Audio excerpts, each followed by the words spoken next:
आज हम डिस्कस करेंगे असाइनमेंट प्रॉब्लम का पार्ट नंबर 2, जहां पे हमें अनबैलेंस्ड असाइनमेंट प्रॉब्लम को सोल्व करना है। पहले वाला केस ऑलरेडी मैं डिस्कस कर चुकी हूँ। उसमें क्या था, हमारे पास उतनी ही जॉब थी, उतने ही टाइपिस्ट थे या उतने ही रो थी, उतने ही कॉलम्स थे, ठीक है। लेकिन अनबैलेंस्ड असाइनमेंट प्रॉब्लम्स में क्या होता है, हमारे पास रो कम होती हैं, कई बार हमारे पास कॉलम कम होते हैं। जैसे ये क्वेश्चन दिया हुआ है, यहाँ पे हमें Monday, Tuesday, Wednesday, Thursday and Friday 5 days हमें गिवन है। उसके बाद 4 सब्जेक्ट्स हमें गिवन है। हमें सेमिनार्स को अरेंज करना है, बट अरेंज कैसे करेंगे, क्योंकि सब्जेक्ट तो 4 ही है हमारे पास और डेज हमारे पास 5 है। तो ये होती है हमारी अनबैलेंस्ड प्रॉब्लम। इस केस में हम क्या करते हैं, हम जैसे हमारे पास यहाँ पे कॉलम कम है तो हम क्या करेंगे, एक डमी कॉलम क्रिएट करेंगे।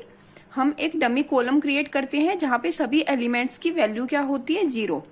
तो ऐसा ही हमने इस क्वेश्चन में किया। हमारा फर्स्ट स्टेप था, हमने एक डमी कॉलम हमने क्रिएट कर लिया जिसमें हर एक एलिमेंट्स की वैल्यू है 0, बाकी चीजें सेम रहेंगी, ठीक है। उसके बाद सेम हमारा वही फर्स्ट स्टेप, रो डिडक्शन।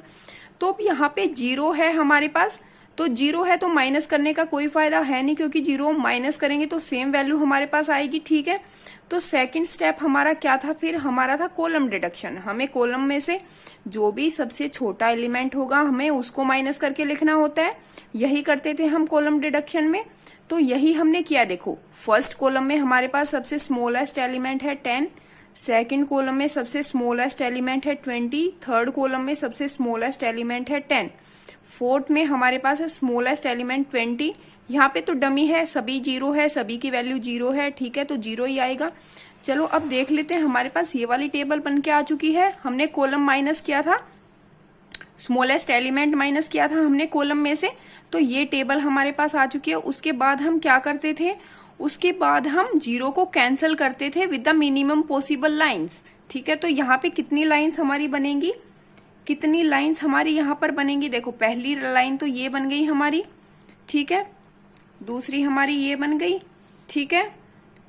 फिर हमारे पास 2 0 और बची हैं, तो 2 0 और बची हैं, तो एक हमारे पास ये बन गई, एक हमारे पास ये बन गई, ठीक है। तो हमारे पास लाइंस कितनी बनी है, 1 2 3 एंड 4 लाइंस बनी है। लेकिन हमारे पास 5 डेज हैं, 5 सब्जेक्ट्स हैं हमें, ठीक है।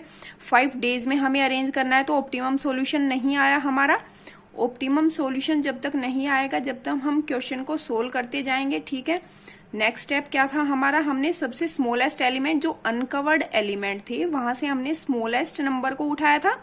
सबसे स्मॉलेस्ट अनकवर्ड एलिमेंट कौन सा है अब हमारे पास है 10, ठीक है।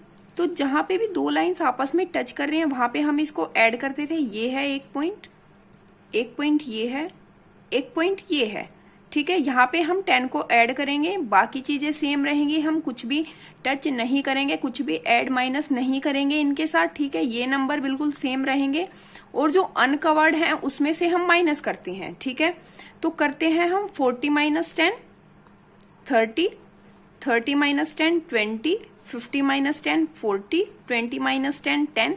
ये 0 है, टच नहीं करेंगे। यहाँ पे 2 लाइन आपस में क्रॉस हो रही है, तो ऐड कर देंगे। 10 आएगा, 10 प्लस 0, यहाँ पे 0 ही रहेगा। यहाँ पे 10 प्लस 10 20 हो जाएगा, यहाँ पे 0 ही रहेगा। ये तो सारे 0 हैं ही, ठीक है।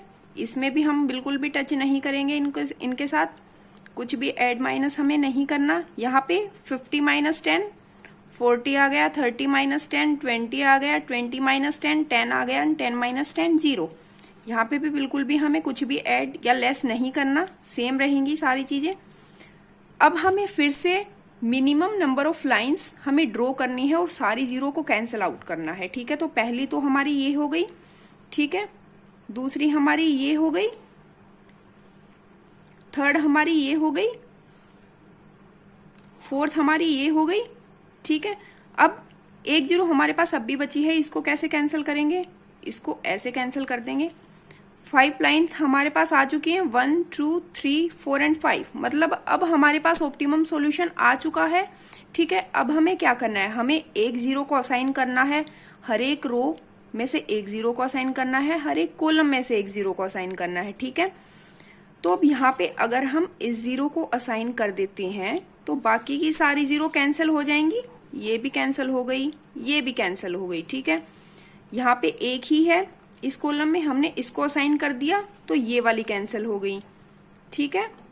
थर्ड में हमारे पास ये है तो हमने इसको असाइन कर दिया तो ये वाली कैंसिल हो गई, ठीक है। फोर्थ में हमने इसको असाइन कर दिया तो ये वाली कैंसिल हो गई। अब हमारे पास यहाँ पे सिर्फ एक जीरो बची है, उसी को असाइन कर देंगे।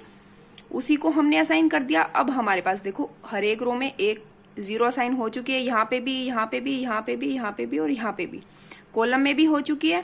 अब हमें क्या करना है, अब हमें सिर्फ आंसर फाइंड आउट करना है, ठीक है। मंडे को इकोनॉमिक्स का सेमिनार है, मंडे को है इकोनॉमिक्स का सेमिनार। क्या है हमारे पास, वैल्यू है 20। मंडे को हमारा है इकोनॉमिक्स का सेमिनार, वैल्यू है 20, ठीक है। अब देखते हैं ट्यूसडे को कौन सा सेमिनार है। ट्यूसडे को हमारा डमी है, डमी की वैल्यू तो 0 ही है भाई, ट्यूसडे को डमी है, डमी की वैल्यू 0 हो गई। अब फिर है वेडनेसडे को ई कॉमर्स का है, वेडनेसडे को ई कॉमर्स का सेमिनार है हमारा। अब वेडनेसडे को ई कॉमर्स की कितनी वैल्यू है, 20 है, 20 हमने यहाँ पे लिख दिया। अब देखते हैं हम थर्सडे को है हमारा अकाउंट्स का, थर्सडे को है हमारा अकाउंट्स का। तो देखते हैं थर्सडे को अकाउंट्स का कितना वैल्यू है, 20 है हमारे पास, 20 हमने लिख दिया यहाँ पे। फिर हमारा फ्राइडे को है कंप्यूटर नेटवर्क का, फ्राइडे को है हमारा कंप्यूटर नेटवर्क का, फ्राइडे को कंप्यूटर नेटवर्क वैल्यू है हमारे पास 10। अब इन सबको ऐड कर लेंगे, 20, 20, 40, 60 एंड 70, ठीक है। तो ये हमारा आंसर आ चुका है। यहाँ पे हमारा ऑप्टिमम सॉल्यूशन यहाँ पे कितना आया, यहाँ पे आया हमारा 70, मतलब number of students missing at least 1 seminar. 70 students को एक सेमिनार मिस करना पड़ेगा ऑब्वियसली, क्योंकि हमने एक डमी क्रिएट किया था, ठीक है। तो ये हमारा ऑप्टिमम सॉल्यूशन आ चुका है यहाँ पे। बाकी के पार्ट्स हम नेक्स्ट वीडियो में देखेंगे।